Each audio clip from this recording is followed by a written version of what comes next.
Hi అండి. ఈరోజు చామదుంపల పులుసు. చామదుంపలు నీళ్ళల్లో వేసుకొని కొంచెం సాల్ట్ వేసుకొని పెట్టుకోవాలి. కొంచెం చింతపండు నానేసుకోవాలి. చామదుంపలు ఉడికినాక టమాటాలు, పచ్చిమిరపకాయలు, ఉల్లిపాయ, నూనె వేసుకొని ఆవాలు, జీలకర్ర,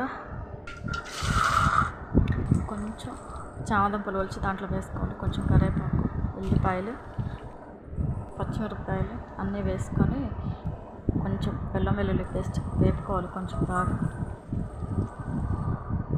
పసుపు, టమాటాలు వేసుకోవాలి. కొంచెం కలపెట్టేసుకొని ఉప్పు మూత పెట్టుకోవాలి. ఒక 10 నిమిషాలు. కొంచెం కారం. ఇప్పుడు చింతపండు పులుసు పోసుకోవాలి. మళ్ళీ మూత పెట్టుకొని ఒక 10 నిమిషాలు రెస్ట్ ఉడికిన తర్వాత ధనియాల పొడి వేసుకోండి. మళ్ళీ కలబెట్టుకొని